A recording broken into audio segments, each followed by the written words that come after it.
quiero darle la bienvenida a Edgar Arrieta, que nos acompaña aquí en estudio. Él es enlace distrital justamente de este programa nacional. ¿Cómo está, Edgar? Buenos días. Buenos días.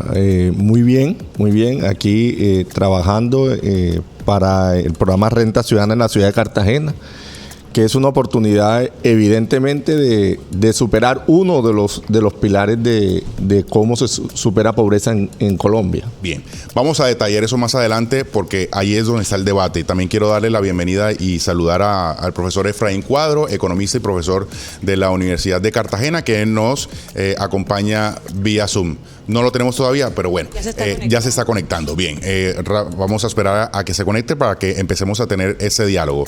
El debate tiene que ver un poco con el presidente, lo que indica que es para sacar a la gente de la línea de pobreza, de las estadísticas de la línea de pobreza. Y allí la mujer estaba absolutamente emocionada y hay decenas de testimonios de gente feliz recibiendo estos subsidios, pero tras esta publicación que hizo la jefe de despacho de la presidencia, Laura Sarabia, y del mismo presidente de la República, varios líderes de opinión en el país han empezado a criticar o a preguntarle, a cuestionarle al gobierno nacional frente a si esta es la forma de sacar a la gente de la pobreza y no más bien se trata de dar educación, una mejor educación y oportunidades de empleo a la gente. Yo quiero que primero Edgar nos dé, digamos, su impresión frente a esta polémica que hay alrededor del subsidio como una respuesta para sacar a la gente de la pobreza. Sí, mira, aquí hay que tener claro que no es criticar por criticar. Sí. Superar pobreza no es dar una plata a una familia.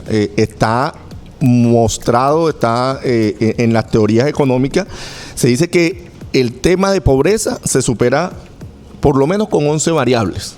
11. Una, identificación. Las personas que no están identificadas no tienen ni siquiera la posibilidad de tener algún tipo de ayuda del Estado.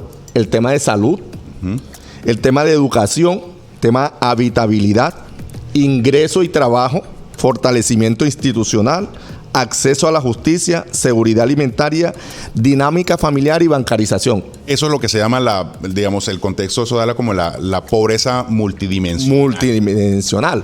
El incentivo o el subsidio es apenas una de esa dimensión, de esas 11 dimensiones que tiene el tema de la pobreza. Entonces, criticar por criticar simplemente el tema del subsidio es erróneo. O sea, si lo vemos en la integralidad, un ciudadano que tenga identificación, salud, digamos, ingreso, trabajo, habitabilidad, su casa esté bien, fortalecimiento institucional, acceso a la justicia, es una ciudadanía que sale de la pobreza realmente.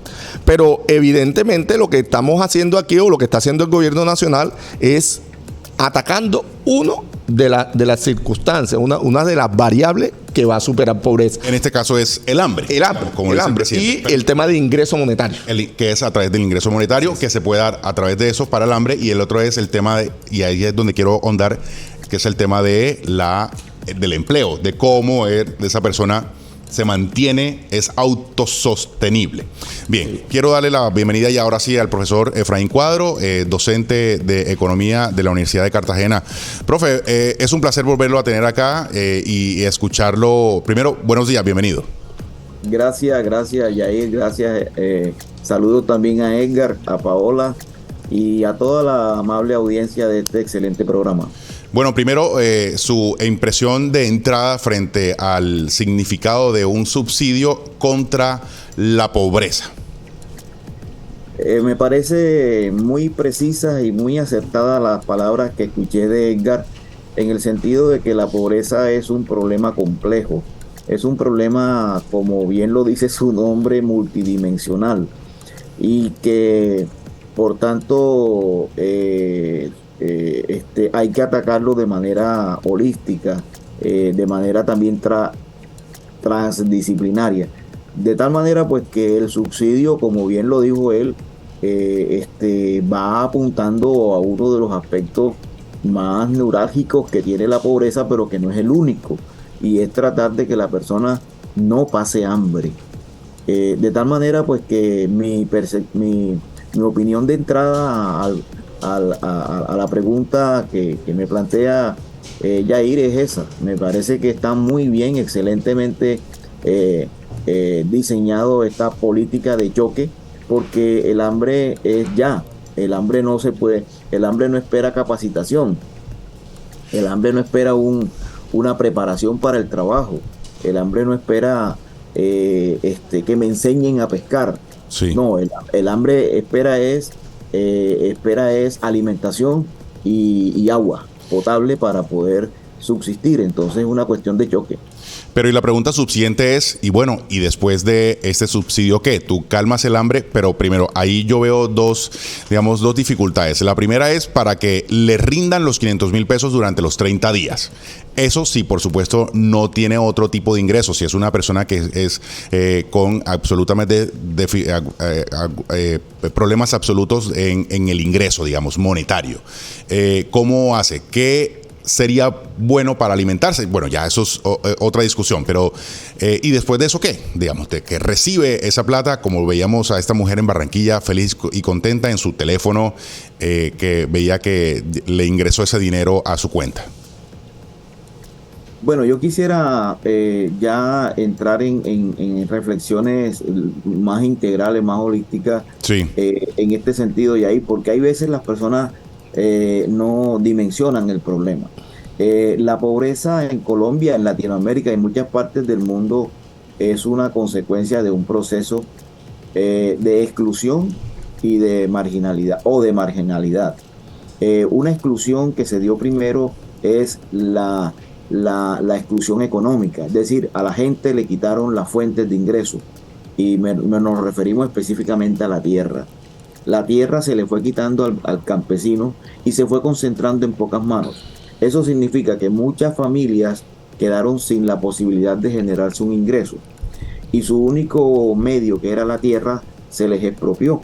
Y ese proceso no fue hace 500 años desde la conquista, sino que ya en los últimos 30 años la misma violencia se montó en algunas zonas del país, solamente no con el objeto de acabar la insurgencia, sino con el objeto de apropiarse de las tierras. Y eso lo estamos escuchando ahora en las declaraciones que están dando las personas juzgadas por la JEP, que el proceso de expropiación de tierra fue una estrategia de expropiación, y allí han quedado muchas personas no pobres, empobrecidas, que creo que es el término más correcto para llamar a esta población, porque han sido procesos de un empobrecimiento. Ahora, de ahí proviene una marginalidad y exclusión política, es decir, la gente sin dinero, sin ingresos, sin posibilidades de intervenir de manera digna en el proceso económico, en el sistema económico, obviamente que no participa entonces de las decisiones de los centros de poder y es excluida y marginada desde el punto de vista político. Y de ahí viene otro que es mucho más grave, que es la exclusión o la marginalidad social. Entonces esa persona no tiene acceso a educación, no tiene acceso a agua potable, no tiene acceso a salud, etcétera, y se configura lo que es hoy el cuadro dramático de la pobreza, no solamente en Cartagena, en Colombia, en Latinoamérica, en muchas partes del mundo, por esas exclusiones. Entonces, por eso bien las palabras introductorias de Edgar, en el sentido de que la pobreza es un problema multidimensional y hay que atacarlo de manera integral. Ahora, si vemos el punto que nos plantea en cuanto que la persona recibe 500,000 pesos, ¿qué hace con ellos? Resuelve el problema del hambre y posteriormente, ¿qué? Creo que está bien el programa cuando dice transitorio, ¿verdad? Estos programas de subsidio y apoyo deben concebirse así. Si uno concibe un programa de subsidio de manera permanente, es porque está asumiendo que la pobreza va a continuar, que las personas van a continuar en esa condición. Sí, programas de mientras siempre.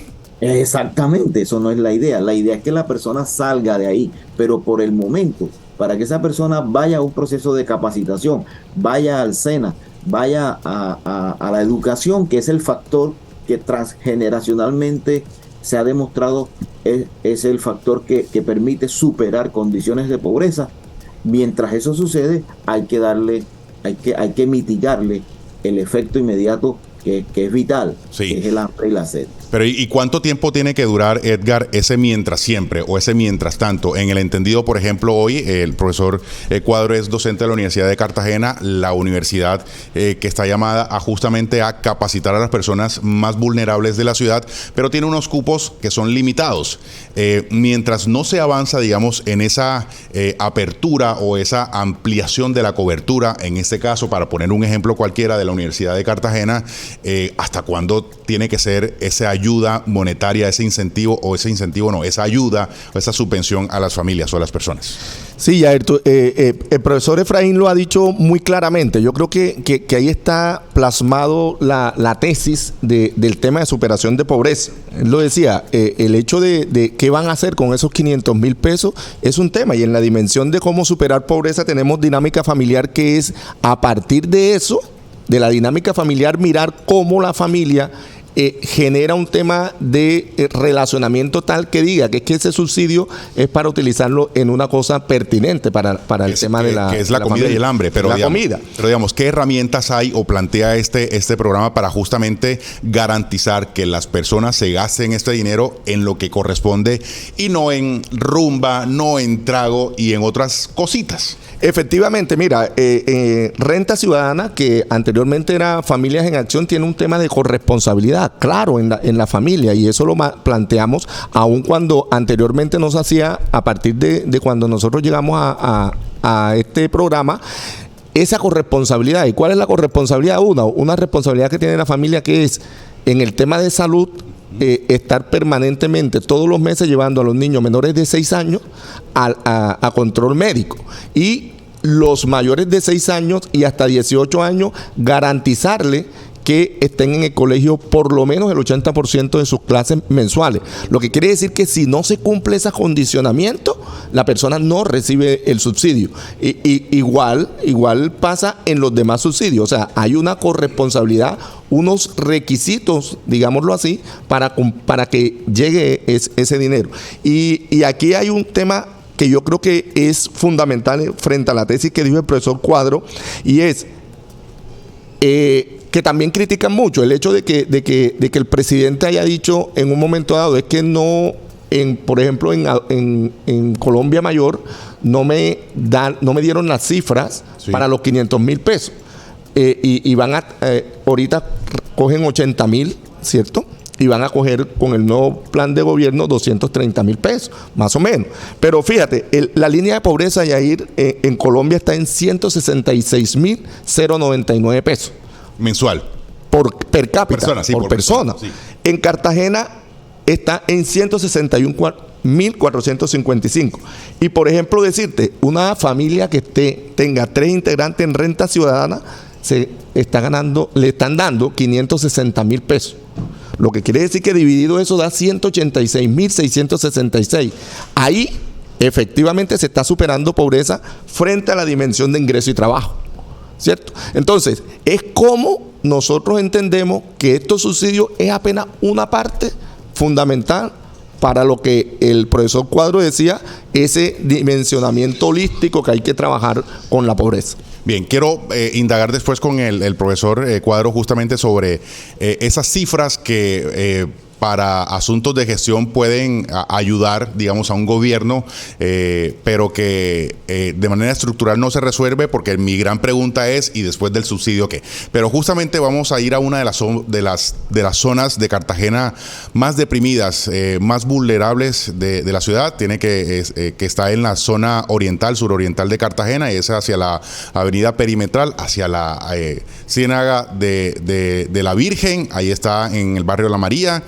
Sander Arteaga, justamente para que nos recrea a toda la audiencia cómo viven las personas allí y qué dicen frente a el tema de pobreza y cómo la sortean a diario. Sander, buenos días.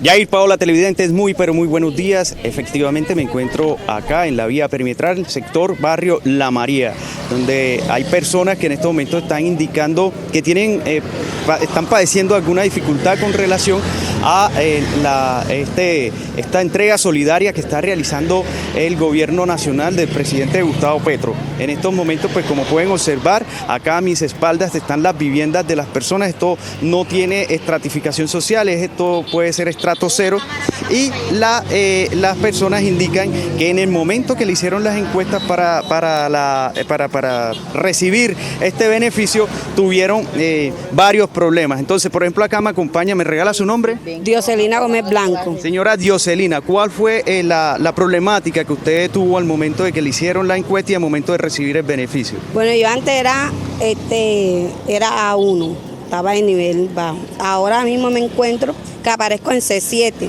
¿Por qué o qué considera usted que pudo haber pasado ahí? No sé qué pasaría, en verdad que no me explico, porque el día que la muchacha vino a hacerme la visita, ella entró a mi casa, vimos las condiciones que vivimos, inclusive que hasta la puerta en mocho de nevera se me cayó, que casi que le cae a ella.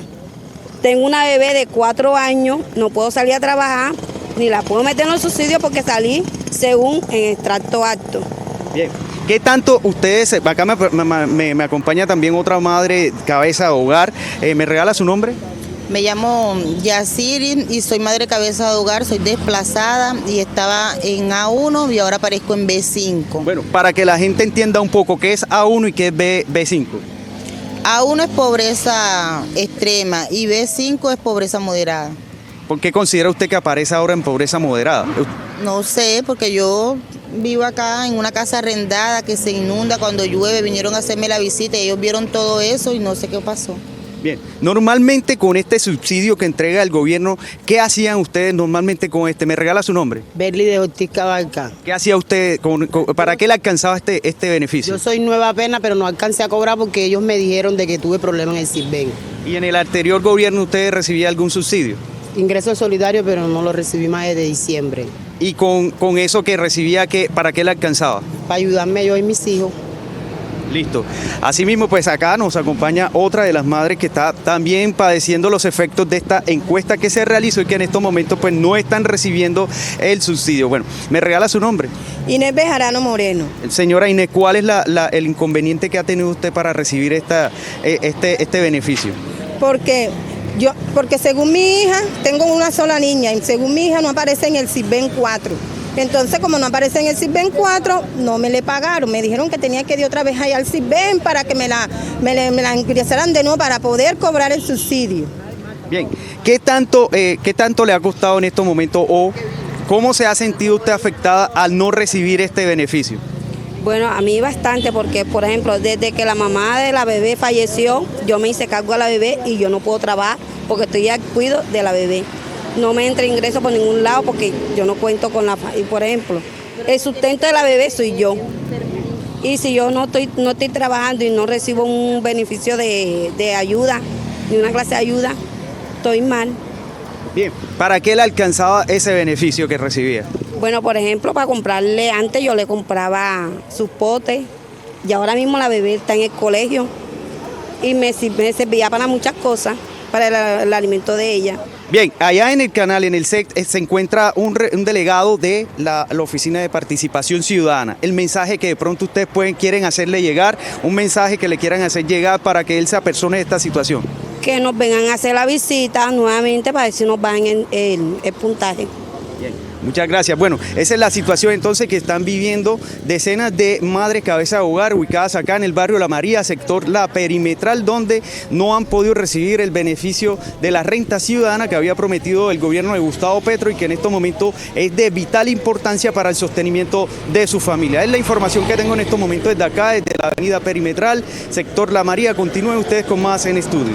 No se me vaya todavía de ahí, Sander, por favor. Más adelante me contacto con ustedes desde allí y quiero, antes de preguntarle hacerle una pregunta muy concreta al profesor Cuadro, quiero, por favor, Edgar, que le dé respuesta a esos ciudadanos que tienen problemas con el nivel del CISBEN ahí y están reclamando visita por parte del distrito para que les ayude para el tema de la calificación y poder acceder a este subsidio. Sí, Yair, mira, el CISBEN evidentemente ha tenido grandes dificultades, no solo en Cartagena, a nivel nacional. Aquí hubo una reunión la semana pasada con todos los administradores de CISBEN del departamento de de Bolívar, el doctor Camilo Torres, que es el director en Cartagena, tiene en conocimiento de eso y van a hacer de hecho, Sisbén dio un plazo de 1 año para hacer un tema de revisión. Mientras tanto, las personas no van a ser excluidas de los programas sociales. Entonces, el resto de programas. El resto de programas. Lo que quiere decir que la invitación es que esas personas que tienen esa dificultad vayan a una oficina de Sisbén y ahí le resuelven si hay que resolverlo. Porque también tenemos que decir una cosa muy clara, Yair, y yo creo que aquí este espacio... Qué bueno este espacio, porque eso le permite a uno llegar a la gente cartagenera que ve este tipo de programas. Y es decirle, si usted cree que tiene dificultades en la categorización que le salió en el Sisbén y no es acorde a su condición económica, vaya al Sisbén. Pero también hay muchas, Yair, que han sido situaciones de mentira, de que no han dicho las cosas como son, de que las respuestas han sido, digamos, vagas, porque paradójicamente en Cartagena tú vas a un barrio y las personas le preguntas cuánto te ganas y no sé por qué razón todas dicen que se ganan mucha plata. O sea, que los ingresos diarios son tantos, pero bueno, ¿de qué vienen los ingresos diarios? De roleteo, como se llama, de rebusque, de eso, y no son capaces de decir que yo no tengo empleo. Porque ya hemos normalizado además el tema del rebusque. Sí. Lo hemos normalizado. Entonces, es responder adecuadamente, certeramente y con la verdad la encuesta de Sisbén, y yo creo que eso se va a mejorar mucho. Profesor Cuadro, uno de los testimonios que allí escuchamos de las personas que entrevistó Sander allí en la Perimetral, en el barrio de La María, dice que antes recibía un subsidio, desde diciembre no lo recibe. Recordemos que el pasado gobierno dejó financiado al pasado gobierno del presidente Duque, en esa transición hacia el nuevo gobierno del presidente Petro, y desde diciembre, es decir, hace 5 meses no recibe ningún subsidio y está aún esperando que recibir más.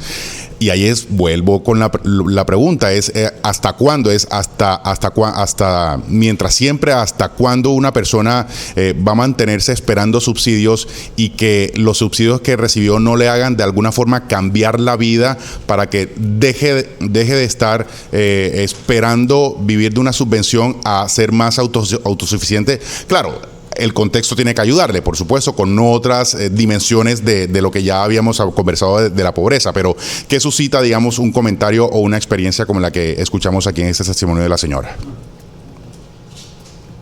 Esto es importante a tu pregunta y es, primero, un mensaje a la comunidad y a todos en que por favor no cuestionen los subsidios, tanto las personas que no los reciben como quienes los reciben, que abran su mente y sus corazones a que estos subsidios se den y se reciban, muy a pesar de que algunas familias, de pronto algunas personas hagan mal uso de esos recursos. Sí. Es decir, por el hecho de que una proporción muy pequeña de la población tome esos recursos y se siente en la esquina a tomar cerveza, eso no significa que en su integralidad la población recibe esos recursos para tomar cerveza. No expandan esa actitud negativa de algunas personas hacia toda la población que recibe el subsidio.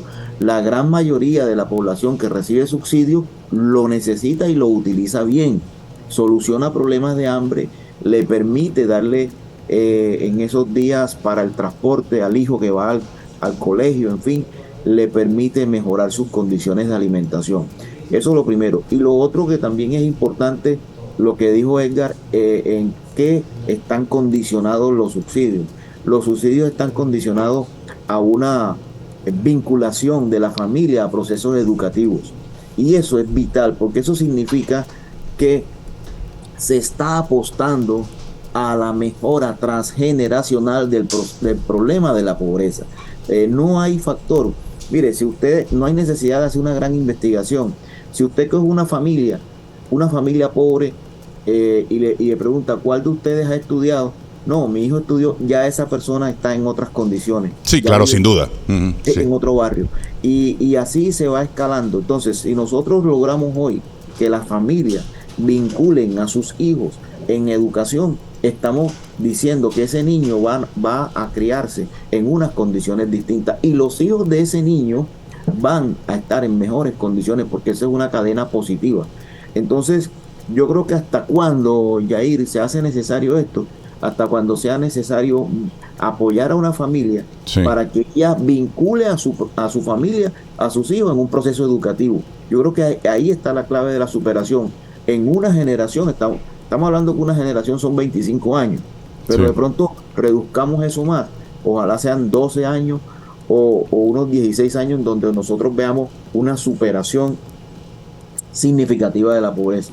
Ahora, hay programas que le pegan a muchas variables de esa multidimensión de la pobreza y son grandes programas, de vivienda de interés social. Yo creo que en Cartagena hay que pensar en así cuando en un momento dado se radicó Chambacú, ¿verdad? Y se hizo un proceso de mejora de las condiciones de vida. Ahí se le pega directamente a la columna vertebral del problema de la pobreza, porque se superan muchas dimensiones de la pobreza. Claro está, aparejado a todo ello, tiene que haber aceptar que hay problemas de orden humano que hay que seguir atendiendo. Es decir, no se puede solamente la infraestructura de vivienda como tal, pero ahí ese panorama que mostraba Sander, que hizo un excelente trabajo de reportaje periodístico, ese panorama yo creo que cambiaría de manera absoluta si en vez de ese tugurio que hay ahí, se piensa en un gran programa habitacional, claro. Habitacional, que le mejore las condiciones. Y seguro que si revisamos todos los indicadores, que son como 15 de lo que muestra la multidimensionalidad del problema de la pobreza, estoy seguro que un programa de vivienda, de hábitat, no solamente de vivienda, de hábitat, porque no solamente son las 4 paredes, sino todo el entorno de la vivienda, estoy seguro que superaríamos en gran medida problemas de pobreza extrema y de pobreza en Cartagena y en Colombia. Quiero irme a su primera parte de la respuesta, porque no quiero quedar aquí como el que es el antisubsidios, el que lo critica porque sí. No, yo lo que estoy diciendo, y creo que y lo compartimos los tres en esta mesa, en esta conversación, y tiene que ver con que no solo, es decir, per se un subsidio no ayuda, es decir, el problema de la pobreza es multidimensional y hay que atacarlo de manera simultánea. Yo lo que quiero simplemente dejar, digamos, la inquietud o que reflexionemos, e incluido a las personas que lo reciben, en que no toda la vida puede vivir de los subsidios que les da el gobierno. Tiene que pensar en que su nivel de vida en el que está actualmente mañana tiene que ser distinta, y que eso tiene que apalancarle justamente ese cambio de mentalidad y esa transición hacia una vida mejor. Y eso tiene que verlo como una forma de apalancar ese cambio y ese movimiento a un mejor bienestar de esa persona y de su familia. Claro el asunto. Totalmente claro. Muy bien. Sí. Bien. Y ahí yo creo que es tremendamente claro, y ahí está lo valioso de este programa, Yair, de que tú, digamos, como director de este espacio, puedas poner a pensar. Es que, mira, los medios debieran poner a pensar a la ciudadanía en estos temas que son fundamentales. Esos temas son fundamentales. Mira, yo solo te voy a terminar con decirte, en el año 2022, los 3 programas de prosperidad social en Cartagena, con la alcaldía de Cartagena, dispersaron 191 mil millones de pesos en los 2 años. O sea, a más o menos 40 mil familias. Imagínate tú, entre... Eso en medio del COVID. Entre ingresos solidarios, devolución de IVA y familias en acción. Eso en algo, digamos, pone a mover la economía local, que es lo que genera también un tema de dimensionamiento de superación de pobreza. Sí, hay que recordar la cifra un poco de la encuesta de percepción que hace un par de semanas reveló Cartagena Cómo Vamos, y básicamente la mitad de la ciudad se siente, cerca del 42% se siente pobre, se percibe como pobre. Eso es una proporción bastante grande para ser una ciudad como como Cartagena con las potencialidades que hay. Y ya Sander ahí estaba mostrando en esta orilla de la ciudad, al oriente de Cartagena, hacia la Ciénaga de la Virgen, cómo vive bien. El profesor Cuadro lo detalló, le dio título, son tugurios en los que viven las personas. Una reflexión final, profesor Cuadros, para cerrar esta conversación y en ánimos de esa reflexividad en la que debemos entrar la ciudadanía en general, los que reciben, los que critican porque sí el subsidio, y a los que deciden sobre los subsidios, porque hay que prestarle atención a otros elementos adicionales, el tema de educación sobre todo, y también ahí hay que adicionarle el tema de educación financiera, porque no es simplemente saber en qué se gastan esos recursos. Profesor Cuadro. Bueno, yo creo que una reflexión final operativa, una sugerencia muy respetuosa es que se afinen todos los mecanismos administrativos que sea necesario afinar para que esta promesa gubernamental se haga efectiva. Es decir, que la gente realmente que lo merezca y que esté en condiciones para recibirlo, lo reciba. Creo que la sugerencia que nosotros desde la academia muy respetuosa hacemos no solamente a la presidencia, sino a todas las instancias de gobierno, para evitar que la esperanza se convierta en desesperanza. Recuerden que uno de los aspectos importantes que salió de la encuesta de percepción es la desesperanza que tienen los ciudadanos. Los ciudadanos, y eso salió ahí en la encuesta. Entonces hay que quebrar la desesperanza, porque es la peor condición sociológica en que puede caer un pueblo, la desesperanza. Bien. Eso hay que atacarlo. Y aceptar toda la sociedad en general, no solamente quienes lo reciben, sino quienes no lo recibimos, porque estamos en condiciones de no pobres. Aceptar este instrumento de política fiscal social como algo muy positivo y muy necesario, además. Que el hambre hay que atacarla de frente y hay que chocarla. El hambre no se puede, no da espera. Y que ya la persona con resuelto el problema básico de subsistencia se le puede hablar con mayor tranquilidad de procesos de capacitación. Y por lo tanto, estos programas de subsidio tienen que estar acompañados necesariamente para que tengan un impacto transgeneracional, de que los hijos estén vinculados a procesos de educación.